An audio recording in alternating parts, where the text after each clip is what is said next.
I'm glad you said something. I would have spaced on it. All right, Thanks, thank you. Tim. Sorry, Noel. Oh, no, you're good. You're good. And I guess just to backtrack, I was just welcoming everybody. It looks like we've got teams from Bradley, UIC, and NIU represented here. Unfortunately, NU and IIT are not here. But again, this is a way to get FaceTime with the SAE Chicago board and just to welcome everyone and thank everyone for participating in this. This is an opportunity to just get some exposure with us, also to earn some money towards your project. And again, this is kind of a friendly environment to get some practice in presenting in front of us, some general questions that we might have, but this is really just meant to be kind of a high level overview of the project. We may pepper you with some questions, but they're not going to be any kind of gotcha questions or trick questions or anything like that. It's just really from a professional standpoint, curiosity standpoint, how did you go about addressing this issue, things like that. And so what I want to do now is kind of go around the room and introduce the board and whomever is here. I'll go first. I'm Noah Manuel. I've been part of SAE Chicago for a few years now. Tim invited me to join the board to be responsible for student engagement and young professional engagement. I am a mechanical engineer by degree. I work for Engineering Systems, Inc. That is an office out of Aurora, Illinois, so in the Chicagoland area. We've got offices all over the country. Most of my work is forensic in nature. I'm part of the automotive group, so I deal with a lot of vehicle accident reconstruction cases, modeling vehicle impacts and vehicle dynamics in simulation, and that's pretty much it. And I'll just open it up to the rest of the board to jump in and introduce themselves. Okay, I'll go next. Thanks for coordinating this, George and Noel. Appreciate your efforts in this arena. Again, I'm Tim Hicks. I am the current chair of the Chicago section. You probably see my name come across on some of the announcements and LinkedIn and meetings and that type of thing. So I appreciate you guys making the time to come out and show us what you have going on with your programs. I'm also a mechanical engineer. I also work for a company that competes with Noel's company in certain areas, but him and I have similar roles. I just have a lot more gray hair than Noel does, but worked in the automotive industry, yeah, or lack thereof, right? Worked in the automotive industry and related industries for close to 25 years, and then been doing consulting for 13 years now. So again, welcome, and I look forward to seeing everything tonight. And if it can help in the future as you guys get closer to graduation for networking and that kind of thing, send me an invite at LinkedIn or reach out to me through the board. So thank you. I'm going to probably hide my ugly face while you guys are presenting, but I'll be listening actively and like I said, looking forward to it. Okay, I'll go next, guys. So this is Dan Ezenekwe. I'm also a mechanical engineer. I've been with the board for a few years now. I said 3, 4. Yeah, that was before COVID. So it's gonna be about 5 years now. And so my responsibility in the board is to upkeep of the company membership list, what we call the ambassador list. So I'm trying to keep that up to date and hopefully add new members to that. I work for Collins Aerospace. Collins is, our facility is actually in Rockford. We do anything that gets on the aircraft, military or civilian, we make it. So, I'm looking forward to your presentation and networking with you guys. I'm sure not many people know of Collins Aerospace, but we're there and we're big. Actually, our facilities, we got maybe, I say 1,500 to 2,000 people working under one roof out there in Rockford. So check it out. You know, we do a lot of cool stuff to keep you safe on the air. Okay. I'll jump in here. I'm George Alvarez, and I've been on the board, I think this past year, maybe the past 10 months, and I'm a co-chair with Noel for student engagement and professionals. I graduated from UIC with a bachelor's degree in electrical engineering and went into the truck and bus, commercial truck, vehicle industry, where I worked as a system engineer for a good part of probably 6 to 8 years before I jumped over to vehicle cybersecurity, which is what I work in now.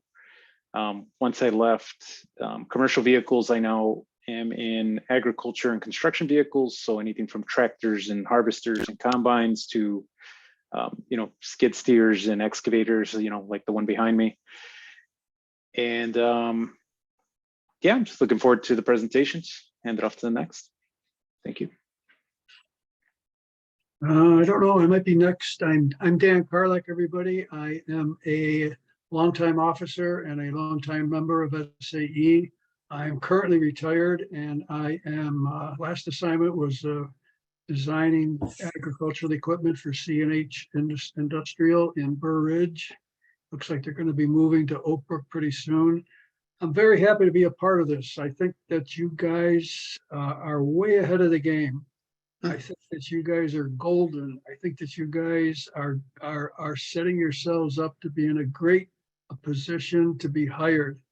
Companies are dying to hire people like you, some guys who have actual real world experience, not just book learning.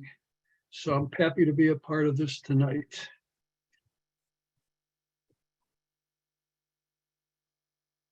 All right, I think that's everyone on the board that's here. I'll just pause for a second to see if anyone else is here. Dan, are you Dan presenting there? Dan has an echo? No, not me. Oh, I'm sorry, Karlak. I forget there are two.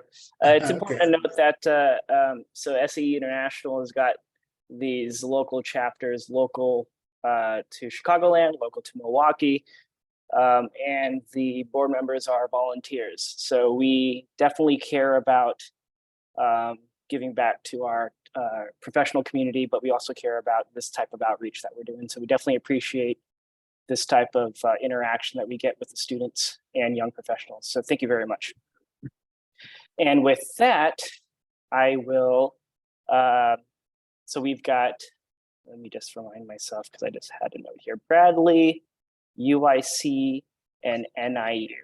So in no particular order, I am going to go ahead and pick on NIU to go first. So if you guys want to share your screen, we could get going with this.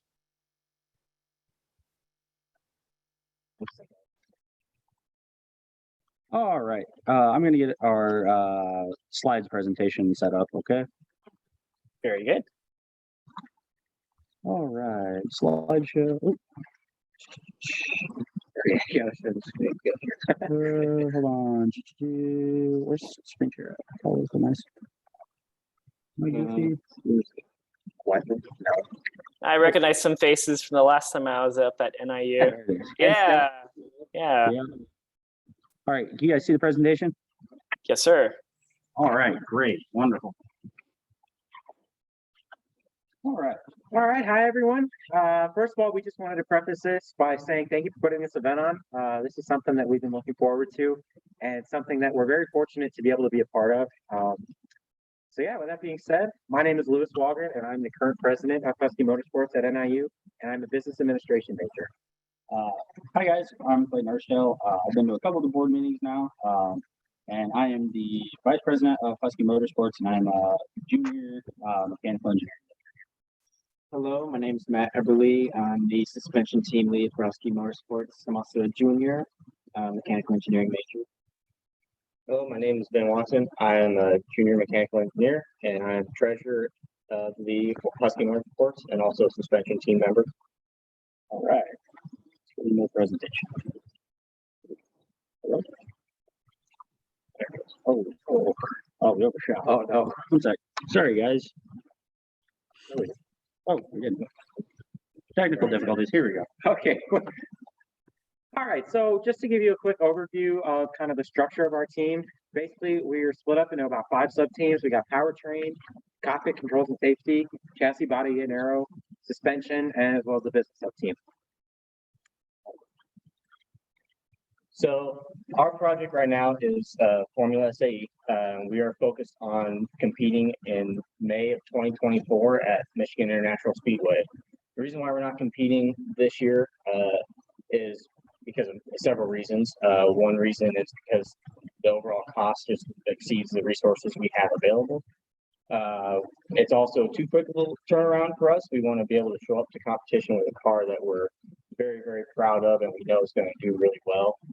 And then we also want to take the time to write out all of our processes and get all of our information down on paper for future teams so that way they can continue building on what we've done so far. All right, and then to begin with the more technical side of things, the goals and kind of plans for the upcoming car is a weight goal of 450 pounds without the driver, with a balance of 45% to the front and 55% to the rear. Optimally, we'd like to get it more towards 60% to the rear, but we're not really sure that that's going to be possible with our configuration. And then power, we're shooting for anywhere upwards of 85 horsepower. The last time that our engine was dynoed, I think it made something like 74 horsepower, and we're planning on putting a pretty small turbo on it this year. So we're hoping that can get the power up, up to, like I said, 85, 90, somewhere in that range would be wonderful. The chassis this year, we're going to a full 4130 chromoly space frame. The previous car was actually a medium steel space frame with some chromoly members. So this year we're going full chromoly. And then kind of the experimental thing we're doing with the chassis this year is we are trying out a stressed floor member. So instead of just an aluminum pan down there, we're actually going to try to make it a stressed member. And then moving on to the engine. As I alluded to previously, we're going to try and turbocharge our R6. And while we're doing that, our plan is to run ethanol to try and keep some temperatures down. And it is still controlled by our Mega Squirt 3 that has been controlling our engine the entire time I've been in the car. And then on the chassis body aero or ergonomic side, we're just trying to increase the overall ergonomics package of our car, trying to increase driver comfort. I think we're going with a new seat. Steering wheel will be the same, but the big thing that we're hoping to help with this year is get rid of the third pedal. And by doing that, we're going to a ECU integrated pneumatic paddle shifter, which we're pretty excited about. And then just overview on the suspension. We're running unequal length double wishbone with a front and rear push rod. So just to give you guys a quick breakdown of our budget, the top numbers are our goals if we were doing less expensive parts, and the bottom goals, or the bottom numbers are the more expensive side of things. So as you can see, it's not super evenly distributed between the sub teams, but it is still pretty centralized, with the highest, of course, being our chassis sub team. And on the bottom, all those logos pertain to different companies that we've been working with to get parts, as well as our SGA, Student Government Association with NIU, who's been donating money for us, and then local DeKalb businesses like SOAS for merch and all our additional costs.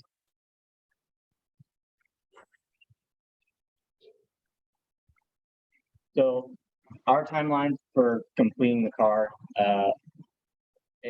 come this May, we are hoping to have all of our designs finalized. So that way over the summer, we can start getting big components like the chassis and the uprights and hubs machined and built. So that way when we come back in the fall, we can continue working on the car, continue assembling it, and also put a huge emphasis on fundraising as well as recruiting a whole bunch of new members. And then over winter break, we are hoping to actually have a rolling chassis ready. And that way by March, we can have a running and driving car. And from March until the competition in May, we can do a whole bunch of testing. And that way we can fine tune the car, and then obviously come May time, compete at competition and take first place. Hopefully take first place. I think that's what we're shooting for.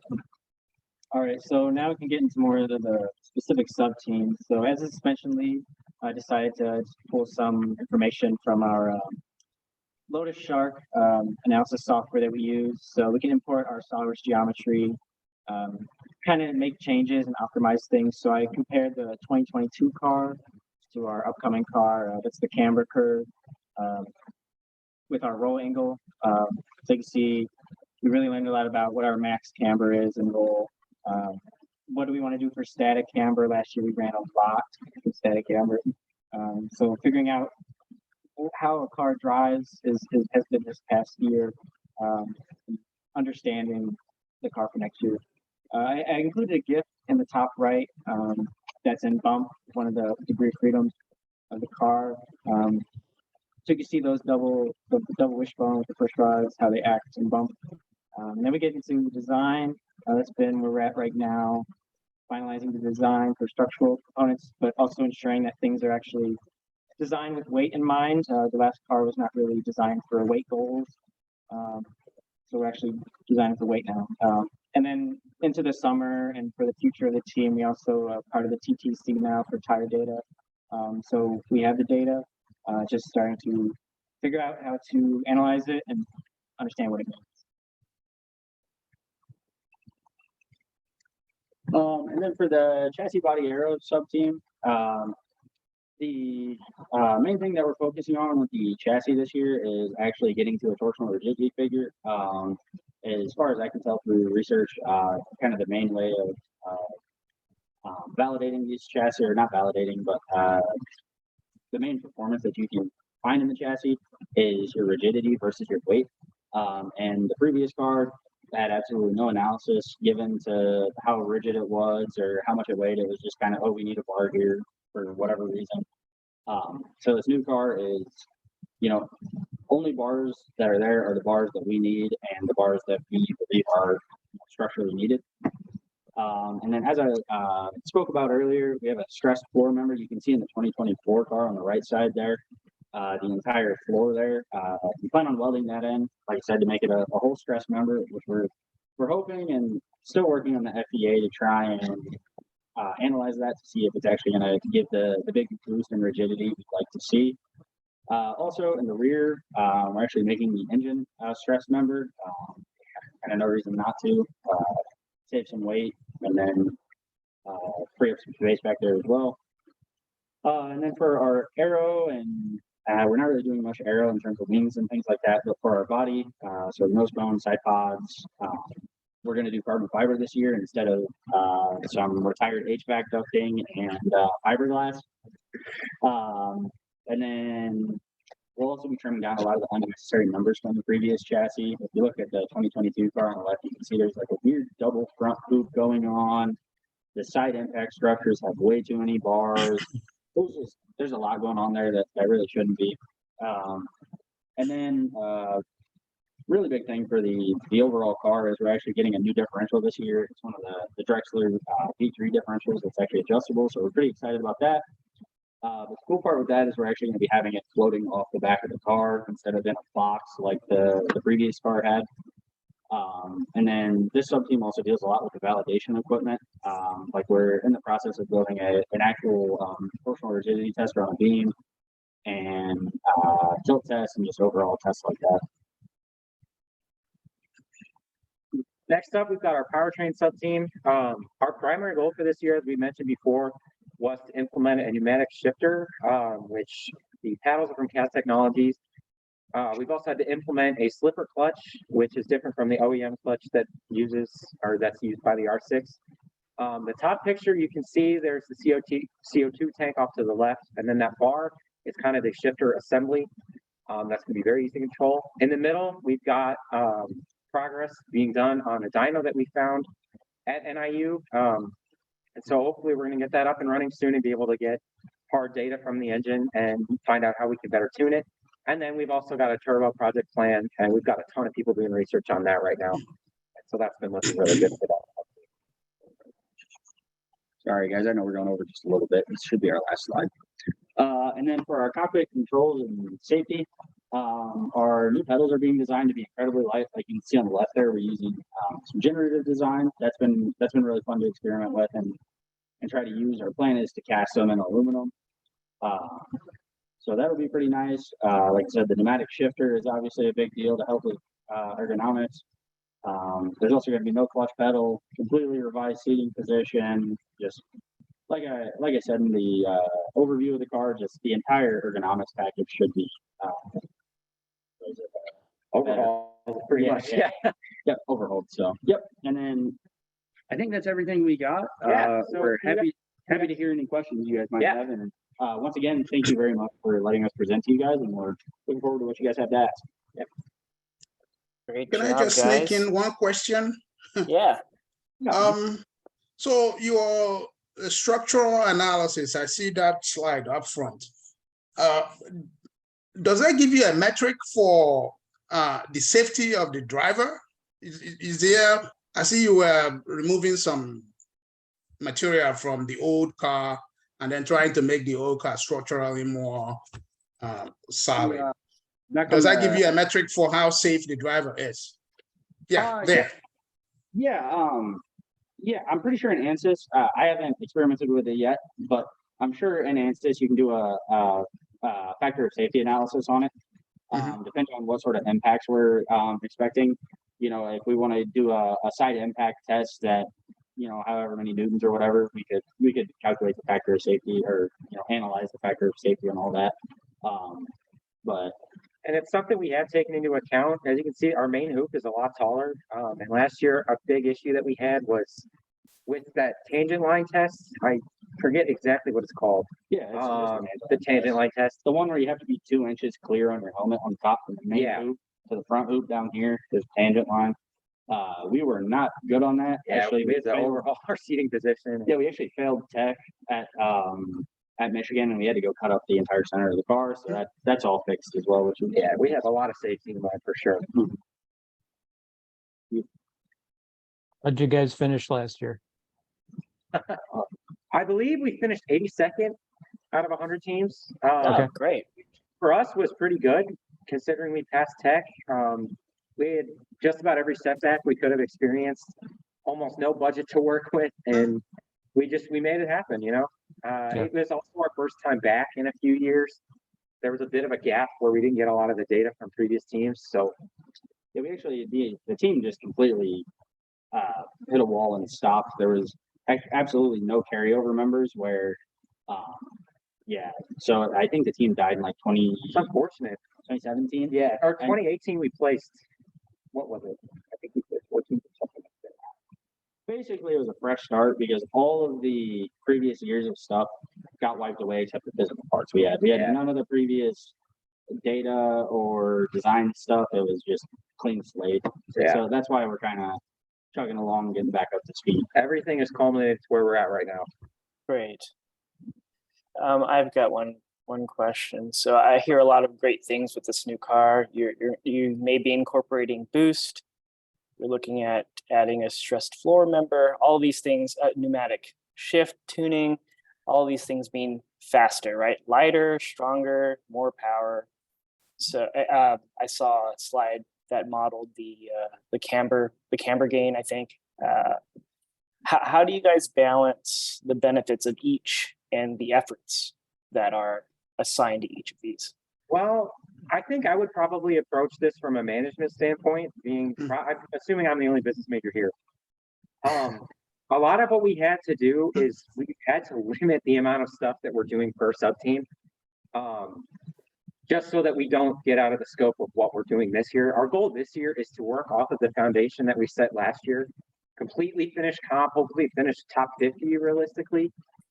We think that's pretty attainable. As far as what we've had to assign to people, the leads are mainly in charge of assigning things to new members and things like that. And we just had a lot of like autonomy within each member. You know, a lot of the newer members, they want to see a car running right now. And so we had to explain to them that this is a long process. It's something that we have to slow down. So in terms of specifics, like powertrain, for example. One of the things we wanted is an integrated blow-off valve into the turbo as opposed to an external blow-off valve in the rest of the system.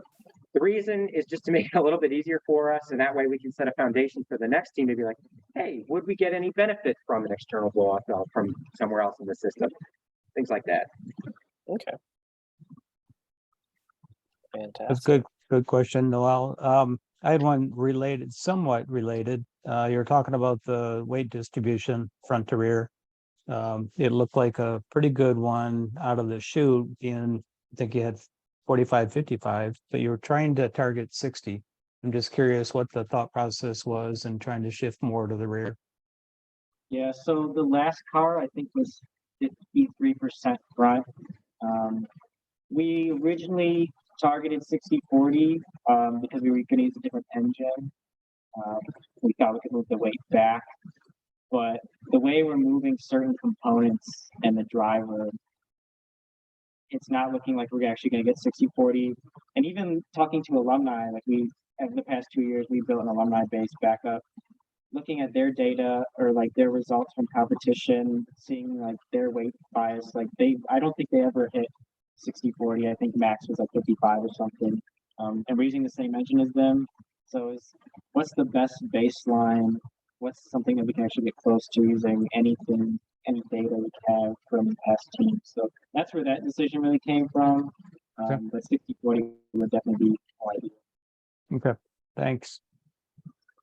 And then you mentioned the structural members being the floor, which made sense, since you're welding that, I assume fully welded.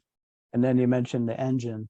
Will it have solid engine mounts then, or will there be some type of elastomer mount?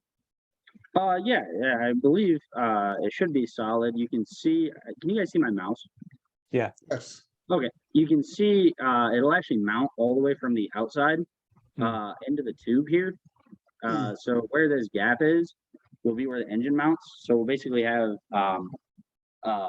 rod that will go in there that will be able to tighten down the motor in between it.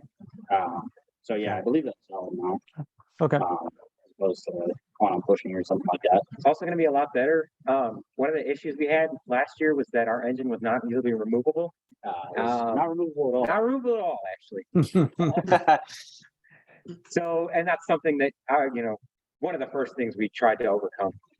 Yeah. Also, the engine last year was I don't know who designed the engine mounts. That was before we got here. Yeah. We were just carrying on with the design that we had. Something. The oil pan was not level with the ground, so the engine was probably not running in its best state because the oil pan was basically angled like this because the mounts are kind of that's something that's getting. All right. Great, thank you. Given that you had to have a fresh start because a lot of the knowledge transfer wasn't there, is there anything that you're doing to make it so that you can capture your knowledge that you're gaining and pass it on? And I am so happy you asked. We are creating just basically a giant document for all of the next teams to be able to build a formula car. And basically any info that we would have wanted to know while we were building our 2022 car, we're putting it in that document. Each sub team will go in depth. This is how you tune an engine. This is how, you should generally want to set up your suspension. This is how to use the analysis software and even stuff for business kids. These are the companies that we've reached out to. These are the contacts that we have. These are the alumni that we've been working with, things like that. We're putting a huge emphasis on that next year before we graduate. And we're also going to make sure that we keep our contact information so that way all the future team members, if they have questions, we're open to talk to at any time. Yeah, I know a lot of the analysis stuff, like the torsional rigidity testing and ANSYS is I don't know, if you're doing it off YouTube videos and books and stuff like that, it can take multiple hours for you to figure out. So my plan is to go through and just record a quick screen recorded session of me completing the torsional analysis on the chassis. And then have that on our we use Microsoft Teams to keep all our files and stuff. So my plan is to upload that video, and I think Matt has kind of a plan like that on the suspension as well, you know, to run through the Lotus Shark software and things like that. So we really want to make sure we can continue to, you know, prop up the team with the knowledge foundation that we're going to build. All right. Yeah, sounds great. Everybody, if I could, real quick, this is Dan Carlick, just a couple ones. It looks like you just got done talking about what I was going to suggest. I've done quite a bit of judging with another society, and there's something where they have to give their presentation, but they also have to give it something called a design logbook. And it looks like you guys are starting to do that now. And I think that's great. And I think it's too bad that the teams before you didn't do that. It probably would have made your job a lot easier. But the design log would contain things like calculations that you've done, FEA analysis, purchase parts, something like just something as simple as a receipt and who you bought it from and how much it cost and what the contact person was, just to make things easier for the next team and the next team and the next team. So they're not starting over from scratch like you guys pretty much had to do with in this situation. So moving forward, teams will not only have you as contacts, but as years go by, they'll have some sort of documentation for, oh, why did those guys do that? Well, let's check the design log. So there, something like that is, it sounds like you're doing that. These things are usually a couple hundred pages because you kids are working on it for the entire year. So that's something like, looks like you're doing that, and that's great. And I encourage you to do that, and you just kind of do it, of course, in electronic format so it can be easily, saved and easily examined by future teams. And the other thing was, just real quickly, did you guys design any parts using 3D printing, like maybe the cockpit, like maybe the steering wheel or anything? Did you design or use any 3D parts on your project? We have not yet. We haven't really ran into anything yet that we think that standard 3D printing would really be applicable for. There are some things on our engine. Oh yeah, actually, scratch that. Matt brought We up do a good have a point. few actually. We actually used 3D printing on the last car. I don't think you can see it, but it's just right behind us there. We actually used a 3D printed bushing to mount our radiator because the way we mounted it was on kind of an off-centered hole. Just because of how the spacing had to work out. And we actually used a bushing that was 3D printed that basically moved the center of the bolt hole within the bigger tube, I guess. Yeah, that's good. Yeah. We have a lot of littler 3D printed parts on the engine right now, just to make it easier for the powertrain guys to work on and tune the engine and get it working with the dyno. And then we recently presented at our school, and we have a lot of 3D printed like demo parts, just kind of like prototypes for people to hold and, see what we're actually talking about. I think he's running to one of our cabinets to look for one right now. Well, I could share with you, I was there at an open house, I think it was last fall at NIU. It was a STEM event. And one of your teams had their car there, and they also had, it looked like, I think it was a combination of an accelerator pedal and a brake pedal. Yes. And it was 3D printed. Is that it? Yeah, there it is. There it is. That's the one I saw when I was there. Okay. Yeah. Okay. All right. Just curious. Thanks, guys. Very Thanks. good. Very good. I think we will wrap the Q&A portion with that. Thank you very much, Dan Carlack. Okay. And Thank thank you. you. Sorry. Yeah.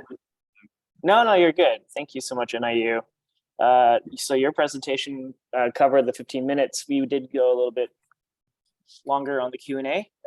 We will make sure to add that 15 minutes to the other teams if that Q&A goes longer than that. But your presentation stayed within 15 minutes. So thank you very much, guys. Thank you. Thank you. Good job.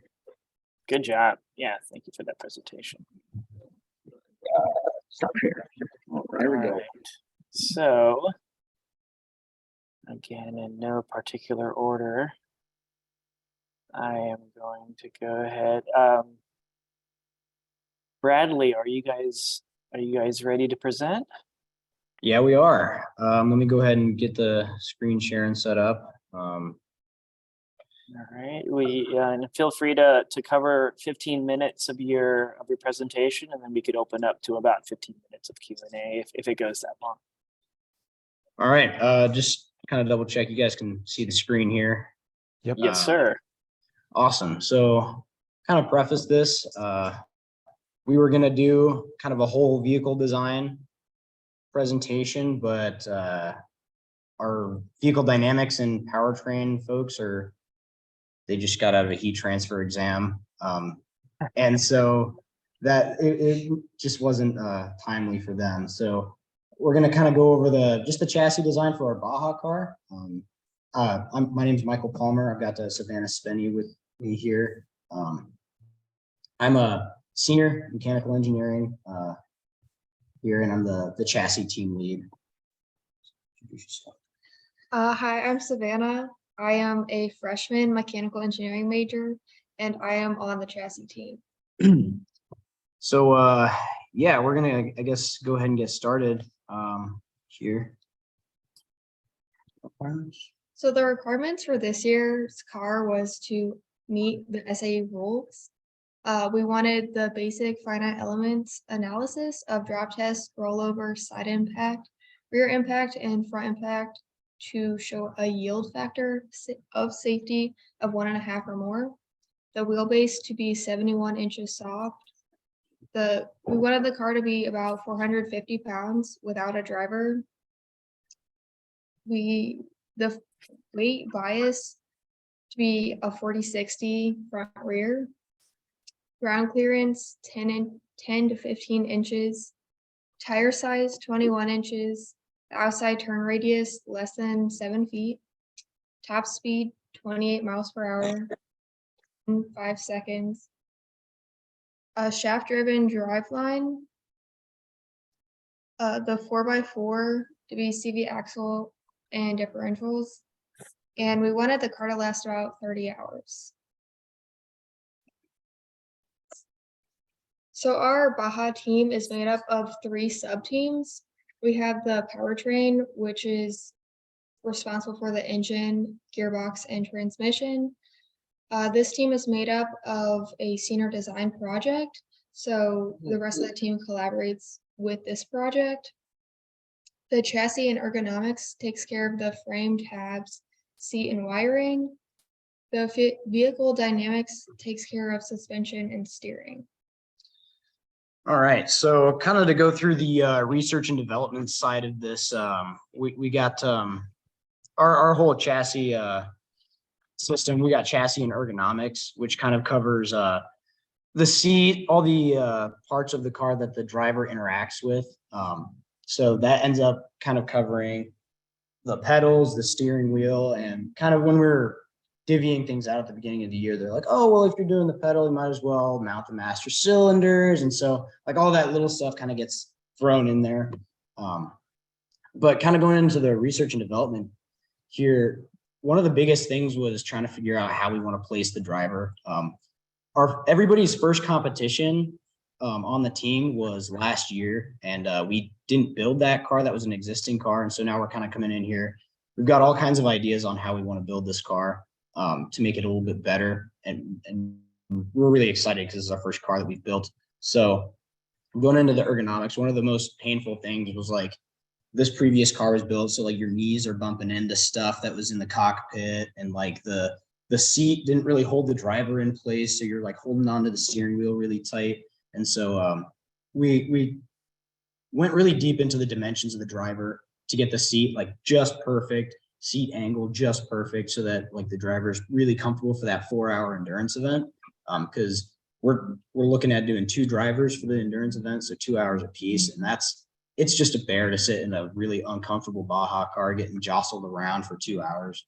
So that was one of the biggest things we researched, was getting all kinds of information on ergonomics of the driver and driver dimensions. We also went into materials with the seat, going into yield strength, stiffness, and weight. And so we kind of compared the different materials we could use for the seat. You've got, you can have your seat like flex a little bit. You don't want it to kind of fracture. That would be like absolute worst case. And so we got to compare all the different options in terms of aluminum, carbon fiber, and fiberglass when it comes to how we want the seat to take the weight of a driver getting jostled around. And we actually decided that in terms of cost, weight, and strength, fiberglass was the best way to go. And so we kind of went with that because your carbon fiber, it was a little bit stronger, but astronomically more expensive. And the actual performance gains it gave you were not actually that significant. So we went with the fiberglass seat, which we're really excited about because we didn't have that big of a budget. But kind of to go into the overall design, we just to go over the improvements to the previous car we had. I was talking about kind of how your knees are, like when you're driving, your knees are a little bit bent and you're bumping into stuff, and it can kind of get annoying. So we increased that lateral width at the knees for more comfort for the driver. And you can kind of see in that bottom picture where that point is circled. That was like kind of a critical point for us because there's all kinds of rules that SAE gives us for the Baja team in terms of our structural members. And that was one of the ones that we had to support. And that is also, if you're going to take any kind of side impact, that's the first thing that gets hit. And that is like the one thing that is directly like protecting the driver from any side impact. So in the case of like a rollover or something like that, that is like very important to keep that structurally supported. And so we put a lot into making sure that that was strong. And also that's where the lower A-arms mount is to the same member coming down toward the nose. And then if you take that support member and go toward the back, then that's where your trailing arm mounts. And so that was very, very important. That was like one of the critical members. And to get that width, get that lateral width out without actually increasing the track width of the vehicle was kind of important for us. And we also we increased the angle between the rear roll hoop plane and the vertical to get that driver angle that we were talking about with ergonomics. We also lowered the surface area of the firewall kind of to reduce drag. Our old firewall was really big actually, and like almost 90-degree to the floor, which it was just a big sail. And so kind of leaned it back, made it a little bit smaller surface area while still getting that lateral clearance. And we got a new seat designed with bolsters to kind of contain the driver, and it's got cushions too, not just on the seat, but like on the sides and the back, which is going to be huge for driver comfort during that 4-hour endurance event. We've also got a more comfortable steering wheel.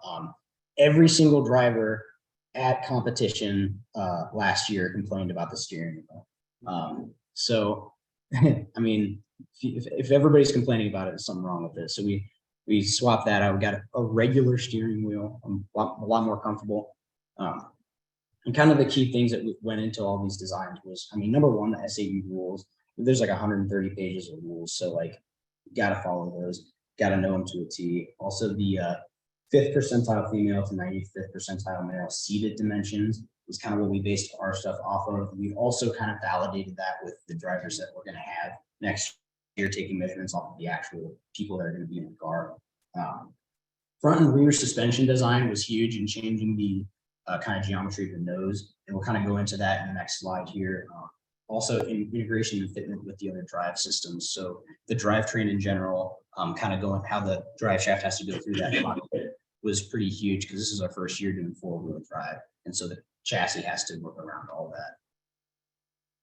Kind of going into the nose packaging, I was talking about how I've got the pedals, and well, if you're doing the pedals, you're doing master cylinder mounts. And so my first design, I had, very spacious front nose, and then Vehicle Dynamics comes in and they're like, oh, well, if you want good suspension performance, you got to make the nose a little bit skinnier so we can get longer A-arms at a given track width. I'm like, okay, so I do that, but then kind of takes away tons of space for master cylinders to mount. And I've got to stay away from all of the axle guarding, the CVT guarding, not CVT guarding, the chain reduction guarding, the steering shafts. And so I no longer had a space to put the master cylinders. And so kind of came up with this little belt crank design. So it's kind of like one of the belt cranks you would see in the inboard suspension on an IU's Formula car, right? So kind of you can see the pedal input there going into the master cylinders, and we've got we did some FEA on that big tab that you see right there, kind of just to validate what's the smallest tab thickness that we can have with that. You know, that's a pretty critical component right there. We don't want to lose brakes. So like, how can I make sure that that doesn't break right there? But yeah, we're gonna have floor mounted pedals. And this actually uses less material for mounting all the components and less weight than the previous car. So it all kind of turns out to work out pretty well, actually. So kind of get into the validation of everything. Like Savannah said, we're doing a 2 meter drop test, a side impact, a rollover, front impact, and rear impact. So this is kind of a picture of the scheme that I had going on with the drop test. As you can see, these loads, the purple arrows, those loads are kind of positioned where the shock is mounted. So all of that load, when you're taking a drop, is going through the shock. The shock is what's dissipating the force. And so where the shock mounts are is where my loads are directed. And then the fixed geometry is actually where the driver is going to be. That's where the seat mounts, and that's where the driver harnesses are going to be, because that is the heaviest component of the vehicle. So all the inertial forces of you stopping really suddenly, the highest inertial force is going to be going through that. And that's the one thing that I'm more concerned about failing, is keeping the driver safe. So that's kind of where we fix the geometry. And we can kind of go into looking at the stresses that we saw. And one of the challenges that we faced here was knowing what we're looking at with FEA. FEA is like, it can be very, very fickle, especially depending on what kind of program you're using. And so we're really fortunate to have a lot of professors here that are really helpful in terms of if you just go into their office hours and you say, hey, I need some help with this project I'm working on. So a lot of professor input on, okay, what am I looking at here? I applied these loads here. I applied the fixtures here. What's going on? And so you can kind of see this little red inclusion here. And, you know, obviously you look at it immediately like, okay, red, bad, but kind of explaining how SolidWorks finds little inclusions and stress concentrations. And he's like, okay, you throw out the bad data, kind of take this and make assumptions, kind of, plus you got like welds here and there. And so that was really helpful in determining what the actual maximum load you're going to experience at a certain joint on the chassis. Also, we used a 4130 chromoly steel here, so we got the yield stress of 4.6 mm. And so you can kind of see some results. We kind of compiled it to show the yield safety factor for a given yield stress. And so everything's above 1.25, which is really good to see. 1.25 was a kind of what the advisors kind of going into talking to our professors and seeing this is all static loading, right? So what they would like to see in terms of this, like if it's a yield safety factor of 1, that's not really acceptable for keeping a human safe, right? So protecting human lives. And so the loads for the rollover test is actually double the weight of the vehicle, because I wanted to add that like extra safety factor here of like, okay, if I'm experiencing a very severe rollover, what's going to happen here? Or if I take a nosedive or something like that, and it's or if I'm taking a side impact from another car, right? So that was kind of the validation that went into making sure the chassis is going to do its job of protecting the driver here. So this chassis, it's at least has been manufactured in-house. So you can kind of see we did the tube bending, cutting, welding. It's all tacked up right now, ready to get finished welded. And you can kind of see in this picture up here, top right, we set up the entire floor above a 1-to-1 plot of a top-down view of the car, so that we can know for certain that the floor here is perfectly to print, and then got everything in place with the floor, and then built it from the bottom up. So that was the kind of the process we used there. You can see good friend Levi down there posing in front of the car, showcasing it. That was kind of the first weekend of building the car, where we got the main hoop and the roll hoop overheads done. We were really excited about that, because like I said, none of us have built a car before. So this is some really awesome experience that we've been able to get. We ended up starting out with bent sheet metal for the seat to mock it up, using closed cell foam for the cushions to cover the bolsters, etc. And we actually had a company that's local. They have a shop where they do wiring harnesses for Caterpillar, for some aerospace companies around here. So they were able to kind of host us in making our wiring harness. And so they got to show us all kinds of awesome ways to do watertight connections and kind of standard ways to go about the manufacturing process when it comes to the wiring harness, like where to start, how to kind of visualize everything and get everything put together. So that was really awesome. We're looking forward to continuing doing stuff like that in the future. It's been a very huge help. And with that, thank you guys for kind of having us here, letting us present what we've done so far. So we'll kind of open it up to questions here. Thank you very much.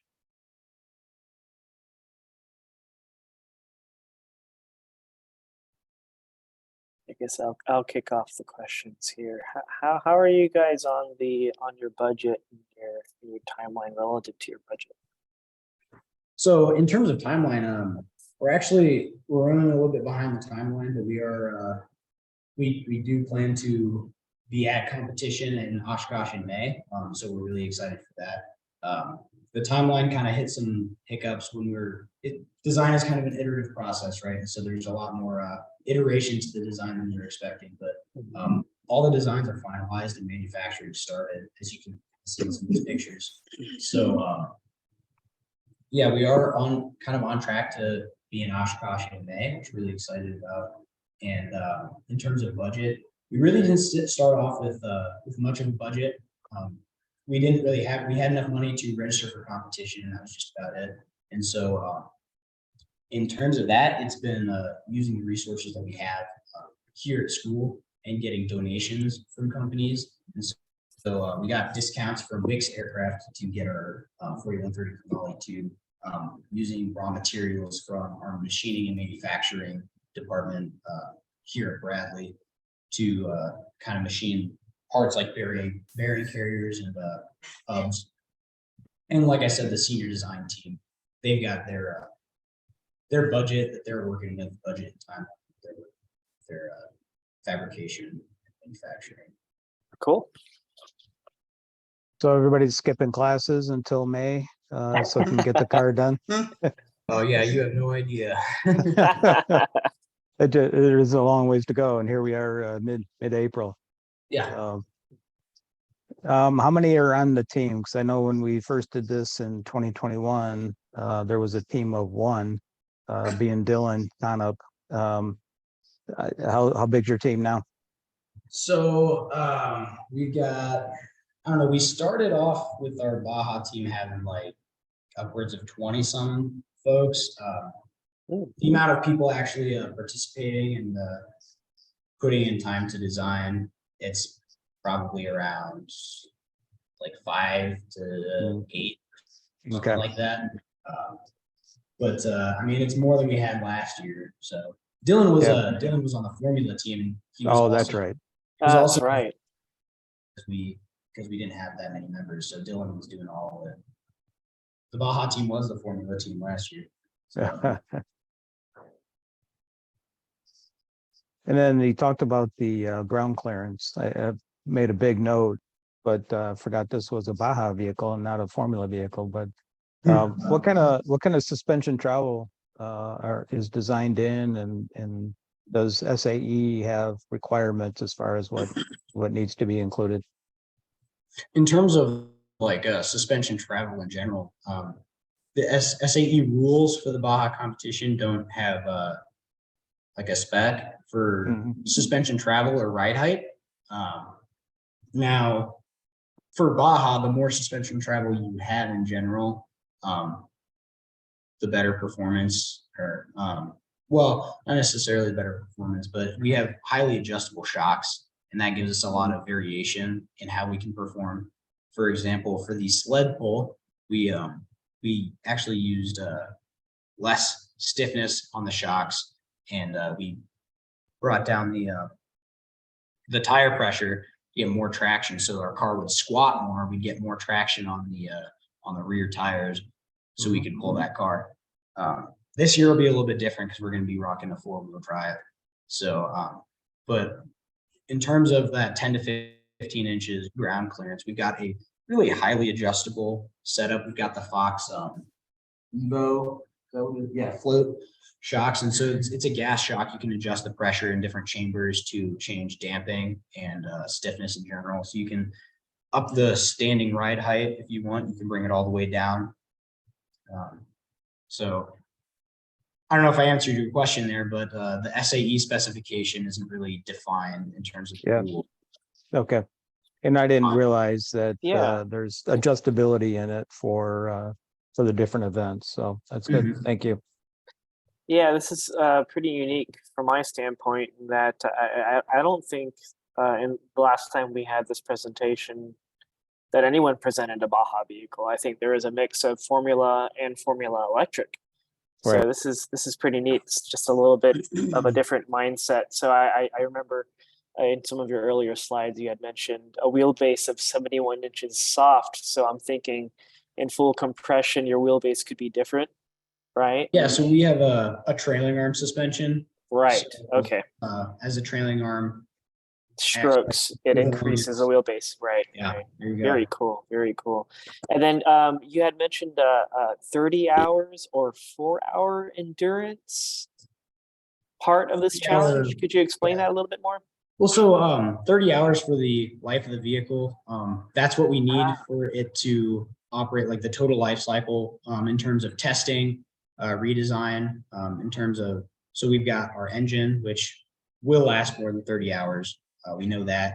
But just the car in general, that's what we need it to last so that we can get through competition in terms of testing, reiteration of the design, redesign, and integration of that into the vehicle so we can make it through the 4-hour endurance race. The 4-hour endurance race is the kind of the main event of the Baja competition where they give us all, we have to, just keep going for 4 hours, and whoever gets the farthest or lasts the longest, wins.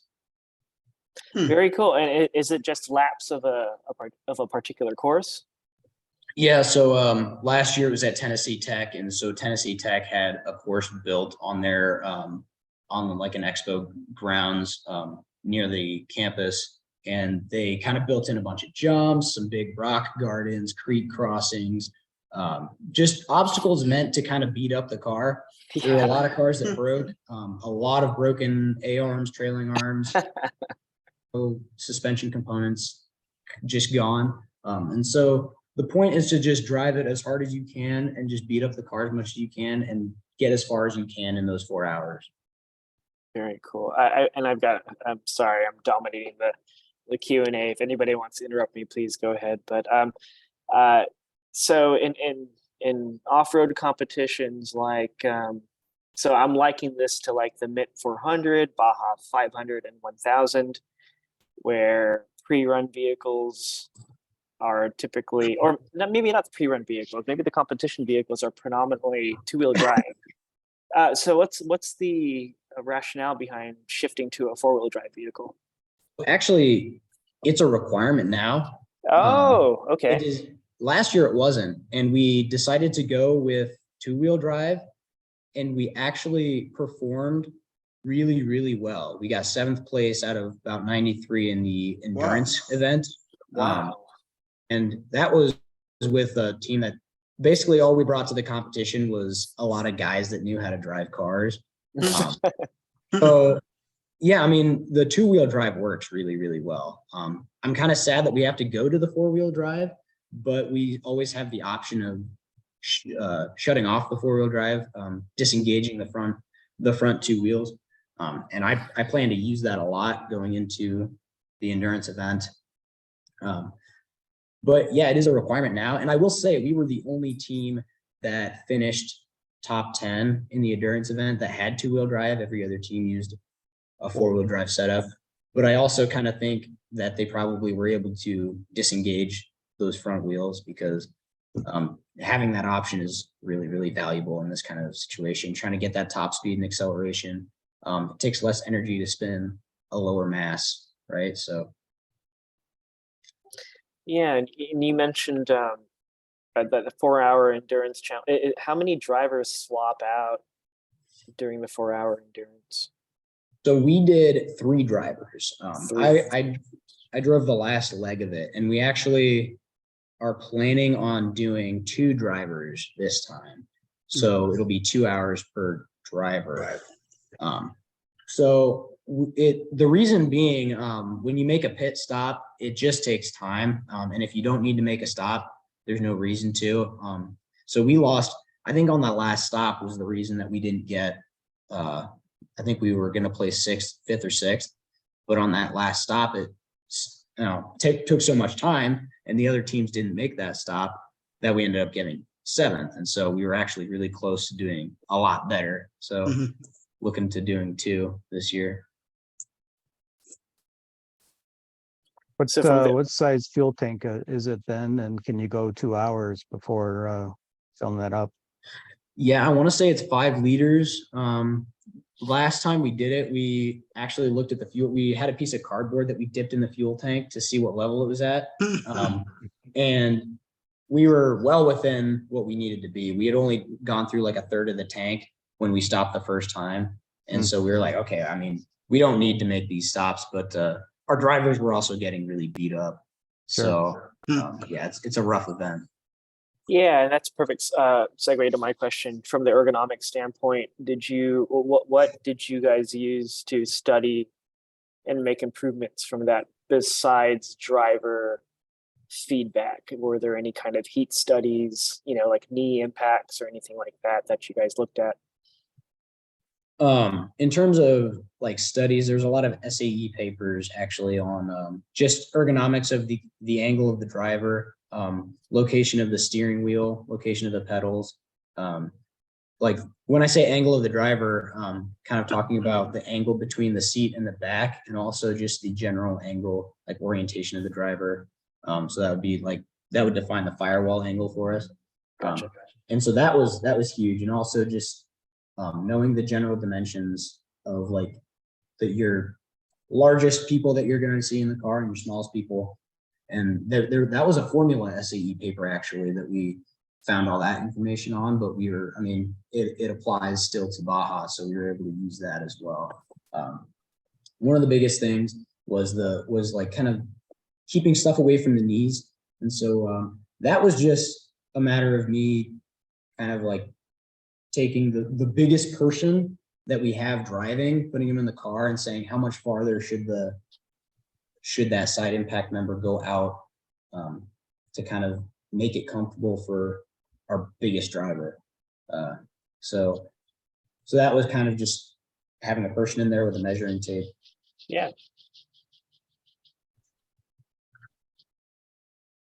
And just thinking about this type of vehicle, I feel like there has been kind of an explosion on the market for this type of vehicle, side by sides and all sorts of different,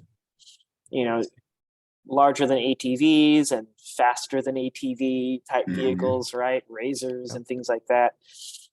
Did you guys take a look at any of those vehicles as inspiration for your designs? Yeah, kind of.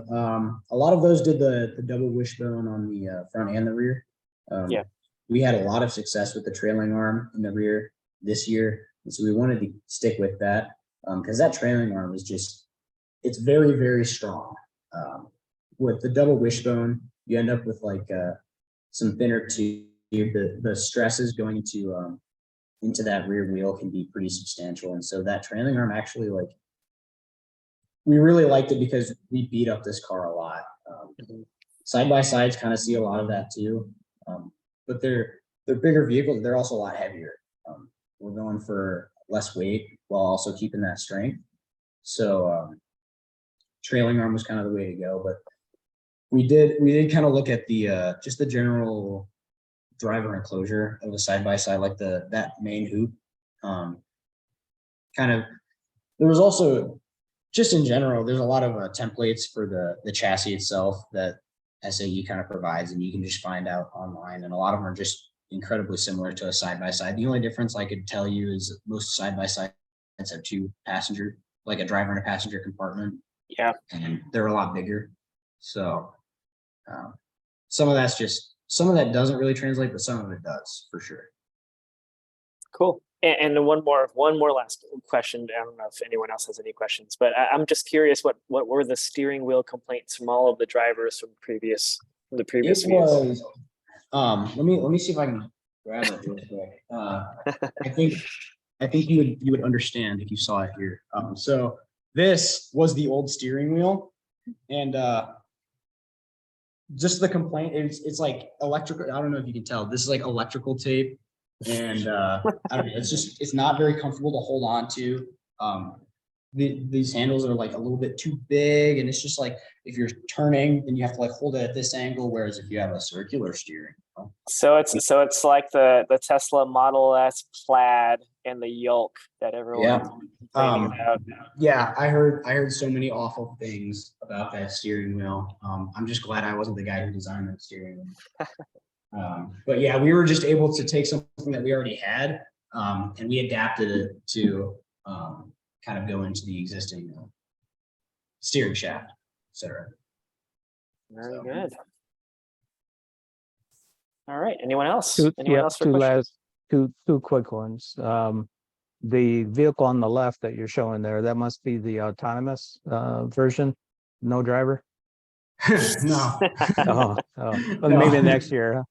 Yeah, next year for sure. Yeah, I just keeping it light. And then I guess you tell the buddy in the photographs to quit modeling and get to work. There's a lot more work to do on getting this thing put together for May. So yeah, no, good job, you guys.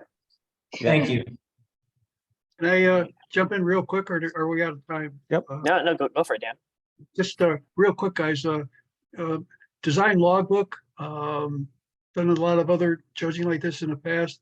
A design logbook. I don't know if you could hear the other presentation, but it's just everything that you do, all your calculations, all your purchase parts, all your drawings, everything. Just a real good documentation of everything you did in an electronic format, so that it's not just for you, but it's for teams in the future, so that they don't have to say or try to guess or try to find you to find out why you made decisions on the way you did things. And it's going to keep your life easy, but it's also going to make life a lot easier for future teams. Second thing is, it looks like you got the chassis drawing there. I know you guys said you designed your own frame. That's great. I'm assuming you made your own drawings, and that would be something that you would want to put into your design logbook as well. And the last thing is, in your presentation, your last slides are real good. Everything was in metric units, but some of your first slides were metric and inches, or I think you're using the word imperial or English. For this presentation, that's just fine. But just a little heads up that once you start doing presentations like this, once you get out in real jobs in the real world, everything is metric.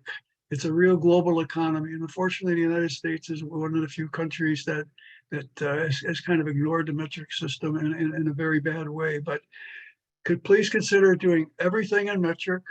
And if you want to have another column with inches and pounds, that's just fine, and make it easier for some other people. But those are the only three comments that are the three things that jumped out at me. Other than it's a great job. I think you guys have really come a long way, and great presentation, and wish you guys all the luck in the competition. Thank you. Appreciate it. Yeah, thanks, Dan. Yeah, and I'll echo that. I've presented and authored some technical SAE papers, and that's true. We'll report everything in SI units and put in parentheses empirical units or standard units. So, all right. Thank you very much, guys. Thank you. Great job. Yeah, thanks. And last but not least, we'll go ahead and have UIC present and finish this off. All right, thank you. Let me get our screen share set up here. I think we have to wait for Bradley to finish sharing. And just so everyone knows, the Q&A session is open to anybody that wants to ask questions. So you guys feel free to ask questions to your to your fellow folks here. NIU, Bradley, UIC. Yeah, you guys are open to ask those questions. Of course, I jump in here at the last presentation to let everyone know that, but you know. No, I think people would definitely have questions for our presentation. So. In a good way. Back in the deck against UIC. Way to go, Noel. Yeah, Noel, could I just ask real quick, are all the teams listening to everybody's presentations? Yes, they are. Okay, so I won't go ahead and repeat my comments about design logs over and over again, because these guys already know all about it. Okay, great. Thank you. Also, if Bradley can stop the screen share, because currently this says the screen sharing is disabled. Let me see if I can do that. This will stop others screen sharing. Do you want me to? All right, there we go. Okay. Now, I don't know if full screen would work if I only share the window. So let me know if you see the entire presentation. Okay, great. All right. All right, let me just get ourselves set up and then we shall get going. All right. So hello, everybody. I'm Jonathan Simon. I'm the captain for Formula Electric, and I'm doing my undergrad in mechanical engineering. Hi, everyone. I'm Germán Moreno, and I'm also majoring in mechanical engineering. My name is Sebastian Pantoja, and I'm also majoring in mechanical engineering, and we are the co-mechanical leads. And we're all very excited to share with you our eBaja project. So basically, the background motivation for this project is pretty simple. Originally, our plan was to EV swap our combustion chassis, but we found that this was very overwhelming for a new team, since there's a big learning curve to developing the whole electric car. There's a whole new, the electrical side of things that our society personally never had experience with before. So we had to find a more affordable and easier entry point to Formula Electric. So our solution was to electrify an old Baja frame with the rules compliant powertrain. And Bajas are good for several reasons. For one, they're mechanically simple, so we can focus on our EV development versus a Formula car has a lot of suspension and to worry about geometry and all that stuff, which was not really the goal of this project. Of course, we already had a Baja frame, so we could use as many existing parts as possible. Also important for a team that is still trying to learn things, and we don't really know all the stuff we have to order yet. And also, we have to maintain a tight budget of $3,000 to $5,000 since, we have 3 teams now. We have our Formula E, and Baja teams. So during this transition period from combustion to electric, we need to make sure with the limited budget that we have that we can deliver something effective. And also our budget came 5 months late this year. So that really set us back with regards to ordering parts and getting them in. But again, I guess the gold lining is we had a lot more time to design and figure out how things should look. I think most importantly, another key part of this project was to build a team of people knowledgeable about EVs, because most of the team right now is mechanical, even if you look at our society overall, and we need more people with electrical background, because that's really the real issue to getting the electric car started. So our research strategy basically started with, has anybody done this before? Because as far as we know, it's fairly new. So what we did find is Baja SAE India does have a sanctioned eBaja competition, but the power and voltage requirements there are below what it is for Formula Electric. So their high voltage systems can only be below 60 volt DC, whereas Formula Electric, you have people with 300 volt battery packs and even higher than that.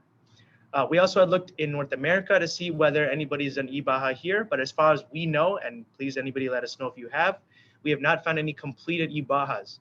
So we'd be one of the first teams in North America to try something like this. And in terms of trying to find parts, we researched high power e-bikes and go-karts, since they're in the 5 to 10 kilowatt range, which is about the same as a Baja motor. So now the parts that we did find are a motor from Golden Motors, 5 kilowatt liquid cooled, and a Vector 300 motor controller. These are good since they're already paired together, so we know that they'll work. We've also got a battery pack and BMS donated from our faculty advisor. There's 72 volt, 12 amp hour pack and a 20S 3P configuration. Now, the other key aspects that we had to look at here, there's still a mechanical aspect. So refurbishing the parts for the Baja that's already there, and also some of the EV specific planning like motor mounts and accumulator container. And of course, what we'll talk about more at the end of the presentation is the rules compliance, which is the primary goal for this project. So now I'll hand it over to Herman and Sebastian to talk about the mechanical aspects of the car. With our original vehicle, we started with the B16, so this vehicle will be over 6 years old that we're working with.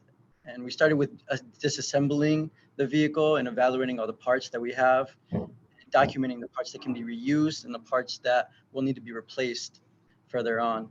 After the car was fully disassembled, we were able to prime and paint the chassis. And after it was fully painted, we started the reassembly process with using mostly all the main components from the B16, minus the CVT and the engine, of course. And to quickly go over the refurbishment aspect for some of the components for the e-Baja car. So we start off by pretty much disassembling some of the CV axles, cleaning out the joints, re-greasing everything, securing the grease boots and all that. In addition to that, we also had to worry about the bushings for the suspension members. Some of them actually were like dry rotted, and like cracking, so they needed to get replaced pretty soon here. So we have them removed at the moment. And we're also currently waiting on like all of our orders just so we can install them as they come in. And in addition to that, we do have our wheel hub and bearing assemblies, which are taken apart, cleaned out, greased, and we have since then put them all back together and just kind of waiting to put them back on the vehicle as we start to reconstruct everything. For the the motor mount design, initially we started with a design where the motor mount or the motor was connected directly to the gearbox. But with this design, we ran into some complications where the brake calipers are positioned in the same location that the motor mount would be located in the gearbox. So we had to redesign these motor mounts to avoid that.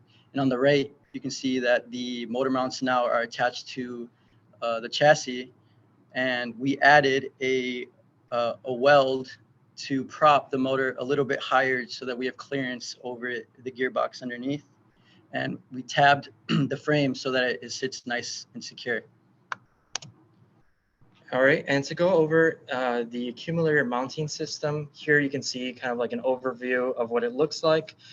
Essentially, our design objectives for the mounting system is to make it as simple and easy to manufacture as possible. So this essentially consists of us taking 2 angle irons cut to size, welding them to the frame in parallel, which will allow us to slide our battery box into position and then secure it with fasteners.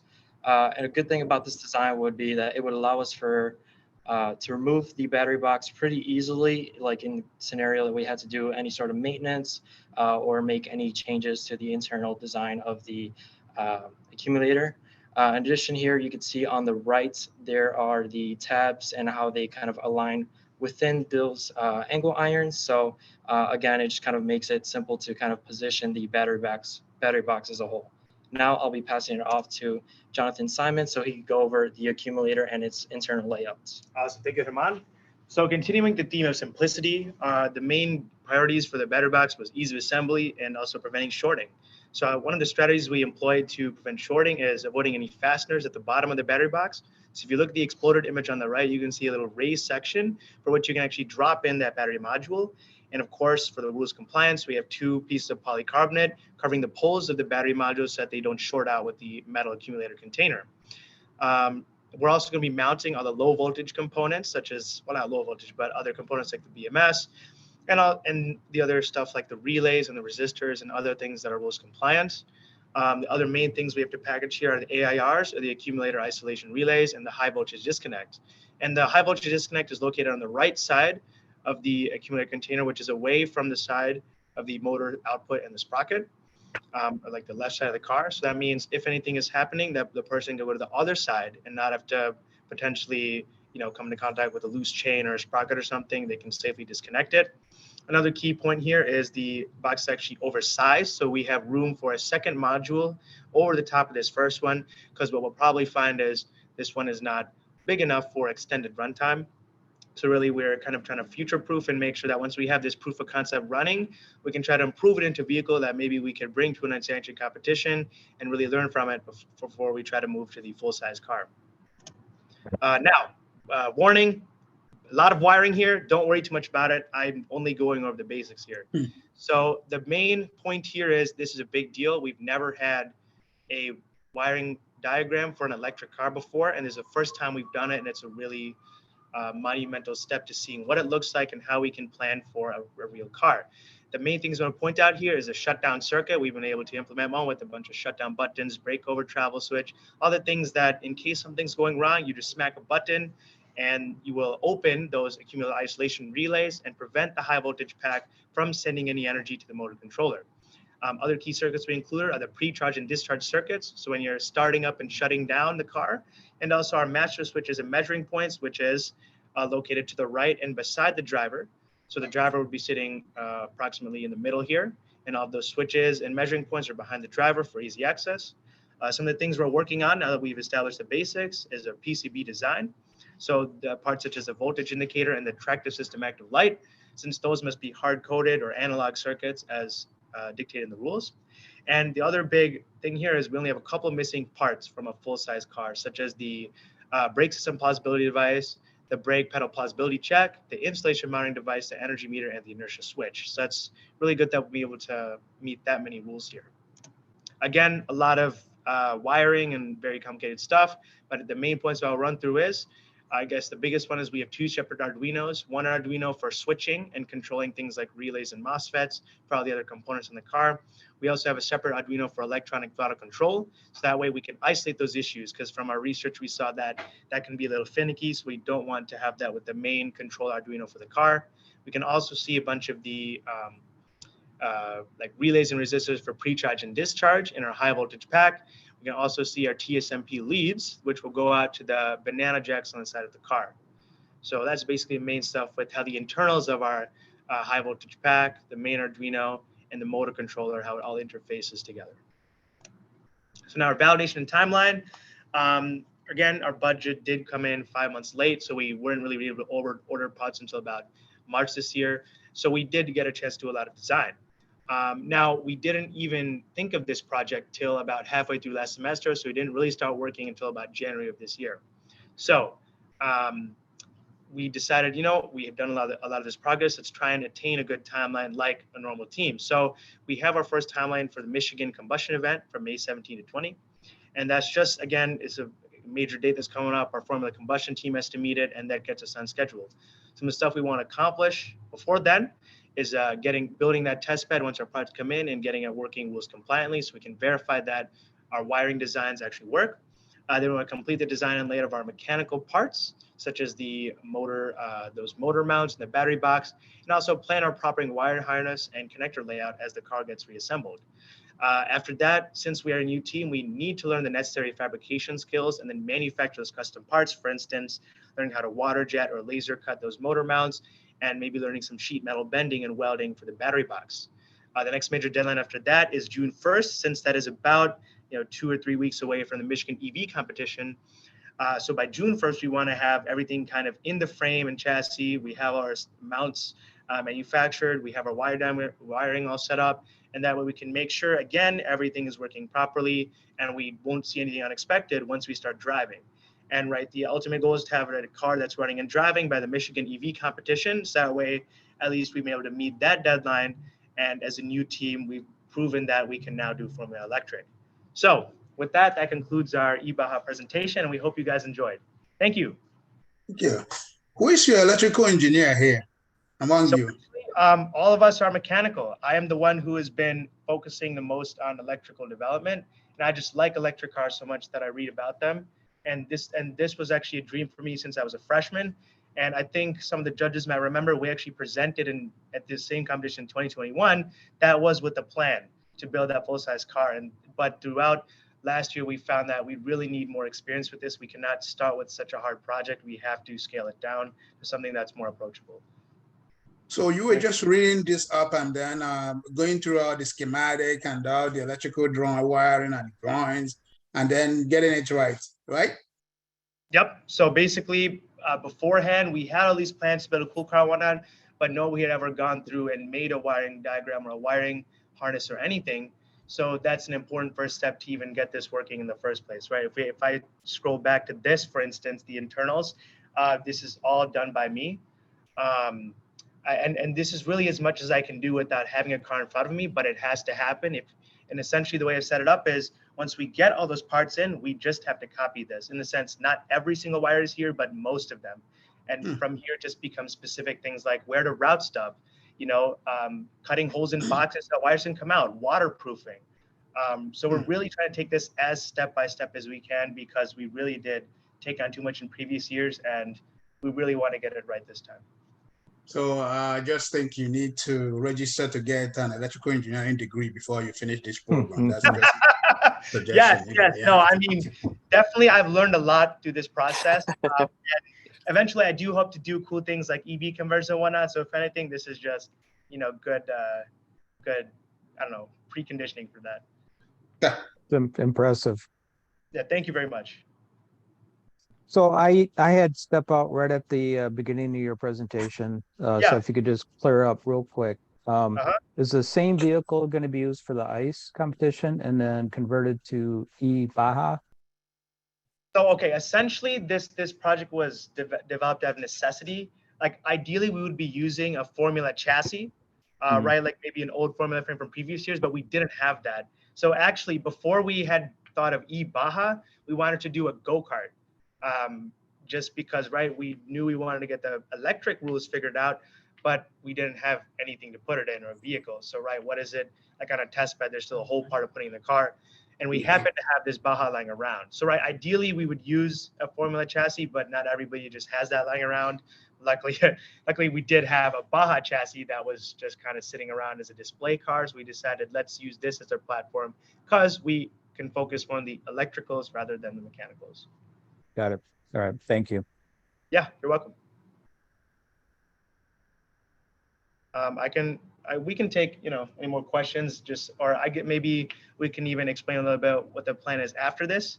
I guess we would be looking at trying to develop this car as close as we can to an FSA electric in terms of getting those other components we mentioned, like the insulation monitoring device, inertia switch. I know if that energy meter you can only get if you register for competition, but essentially we want to get as close as possible, as cheap as possible to what an actual FSA electric car is like without that cost. And I think many people know that generally this stuff's expensive, right? I mean, when we did our initial estimates for a full-size car, all the electric components alone were almost like $20,000, $30,000, and that's no small investment.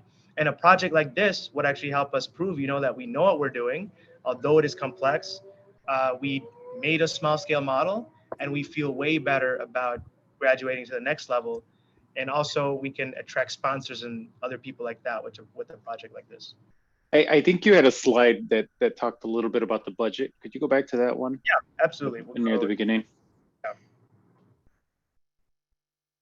So how much of the missing parts is part of that budget, or is that past that, 5,000 budget? Most of the missing parts is mostly like, jointed bolts, rusted, just all the points for like refurbishing it. Yeah, refurbishment.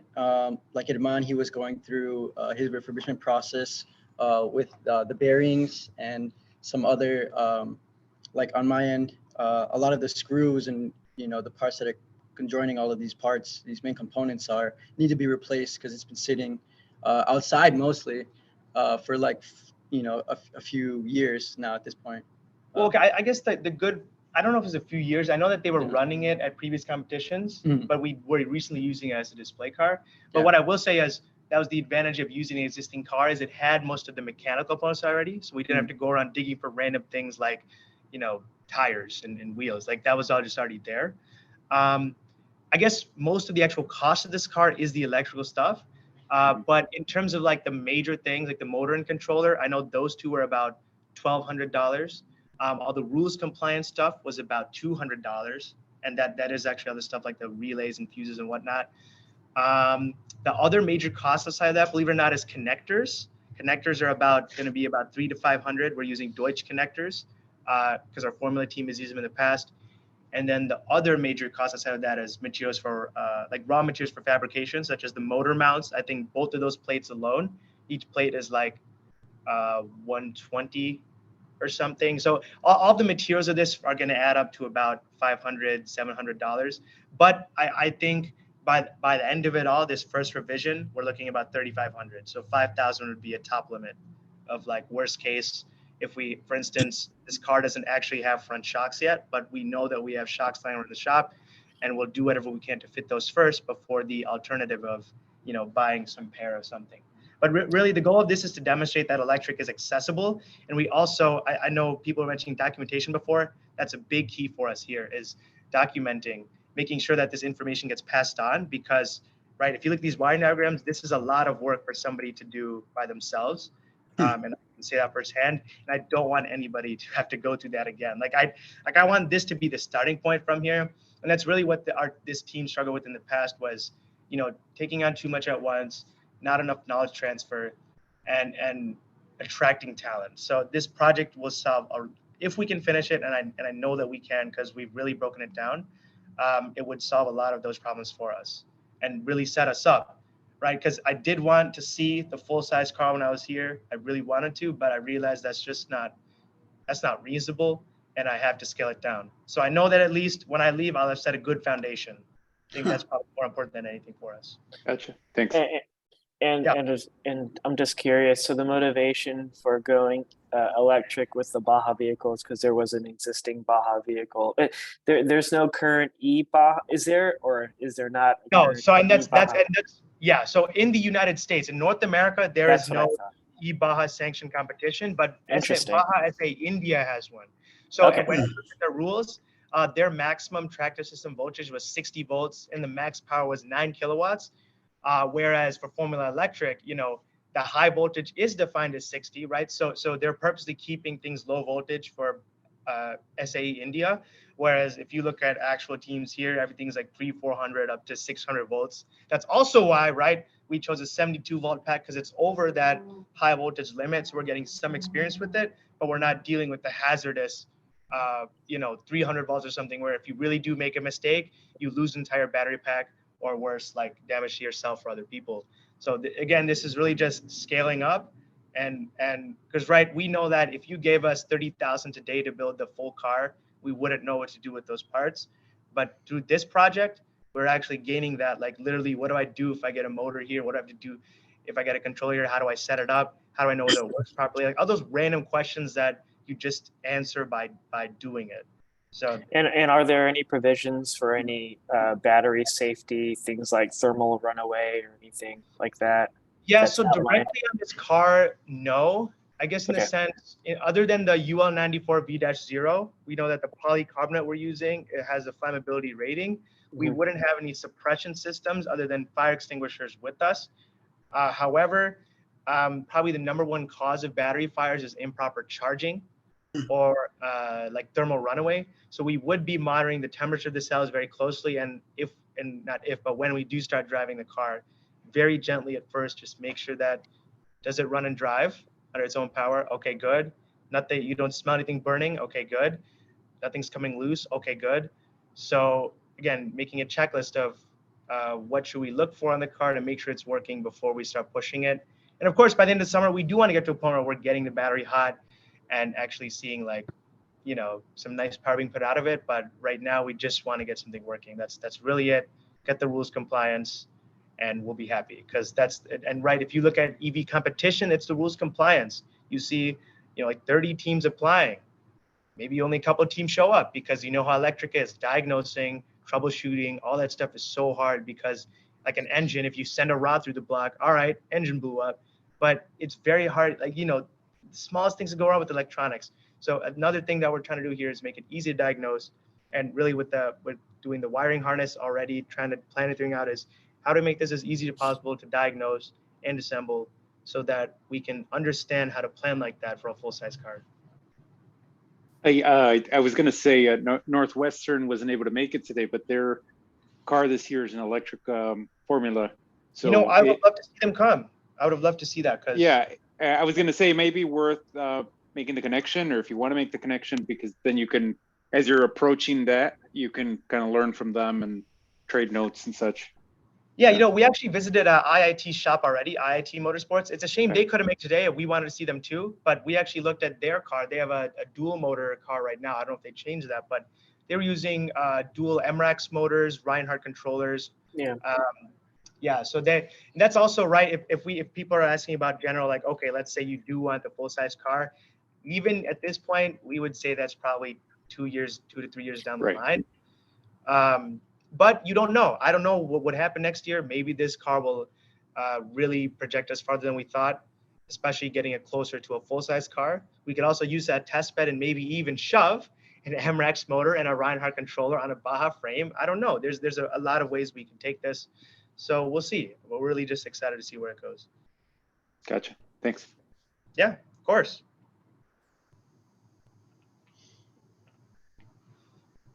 All right. Anyone else? Going once. Sorry. Anyone? Well, did someone? I thought I heard something.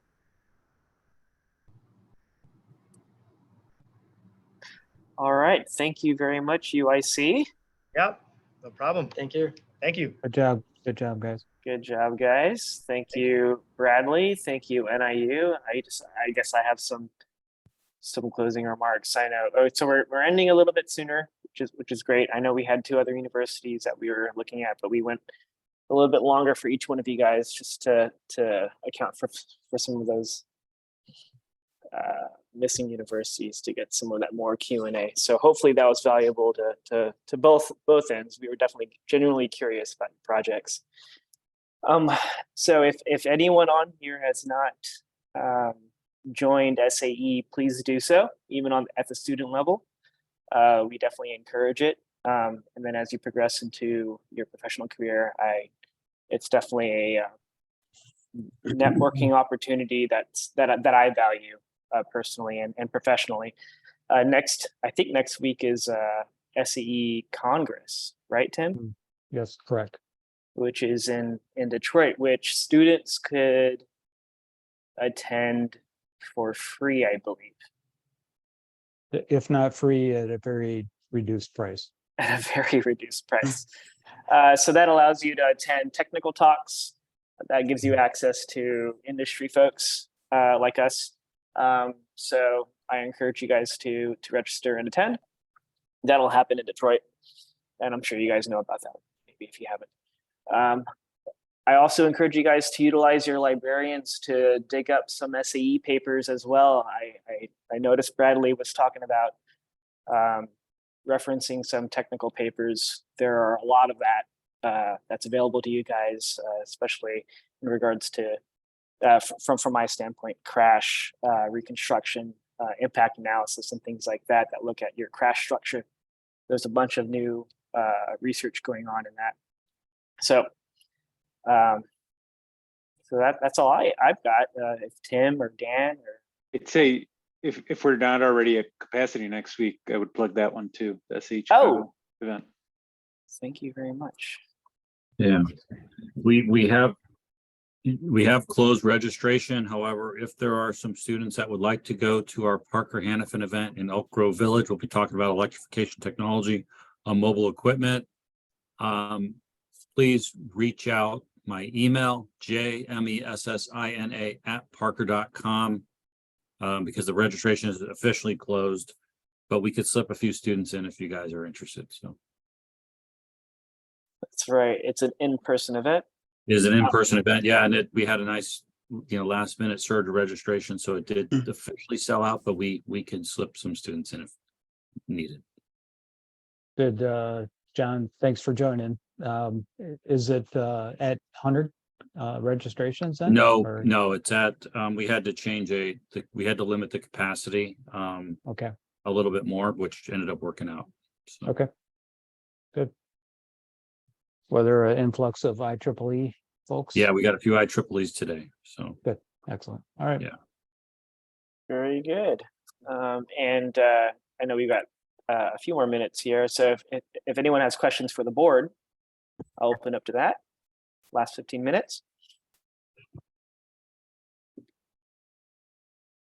Going once. Going twice. All right. a happy Thursday. I know everyone's anxious to get back to studying for their finals. That's one of the main reasons why the two universities could not attend. So thanks for taking your time out of your studies to spend some time with us. Hopefully it'll be fruitful once we decide to allocate the funds, how to allocate the funds. We'll be in touch with that in the coming weeks. All right, thank you very much, everybody. Together. Thanks, everybody. Thanks, Good job, you guys. guys. Keep care. up the good work. Have a good one. Take All right. care. Good night. Bye.